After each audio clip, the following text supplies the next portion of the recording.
مهتمه بيه؟ مش مهتمه بيه. بيجامه مكرمشه وتضحكي الناس علينا؟ ليه تضحكي؟ والله ده هي كلامها ده اللي بيضحك عليها الناس. على السفره وانت بتقسمي الفرخه نصين وهو اللي جاب لك الفرخه؟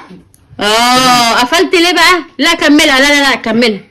هي خلاص كده كملها. هنا مش ده جوزك حبيبك اللي جايب لك غوايش تشخلي؟ فين الغوايش بقى يا حبيبي اللي في ايدي اللي بشخلل بيها؟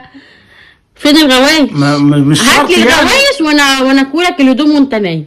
هو انت برضه يا ياسمين يعني لازم غوايش عشان تكوي؟ ايه اللي دلوقتي دخل الغوايش في الكوي يعني؟ قلبت على ياسمين، لخبطت الدنيا. ما تتفرجش عليها كتير بس عشان ياسمين دي هتوديك في داهيه. هو صح، لا انت تتفرج عليها ولا انا اتفرج عليها. ايه الغوايش ايه؟ يعني انا لازم اجيب لك غوايش مش عايز تسمع كلام عشان تكوي؟ ما انت كنت ماشيه حلو. اي واحده بقى جوزها بيجيب لها غوايش. فين الغوايش بقى بتاعتك؟ لا يا ماما ده كلامها كله كذب. ايه اللي اي واحده دلوقتي كلامها كله كذب؟ لما قالت الراجل هو بيجيب الغوايش لمراته بقى كلامها كله كذب. ايوه وانا جايب لك غوايش؟ مش شرط. يبقى خلاص بقى ما تقعدش تتفرج عليها وتحسسني ان انا مقصره معاك. انت صح. عايزني يا حبيبي اكويلك؟ لا حتى هات لي الغوايش. لا يا ست، انا بلبس حاجات تقيله وما بيبانش القميص. مش هيبان اصلا. طب قلب بقى، ما تتفرجش عليها كتير يا ست. انا داخل انام. ماشي. ولا تزعلي نفسك، انا اللي غلطان مش انت. انت اسمع كلام السوشيال ميديا والكلام ده.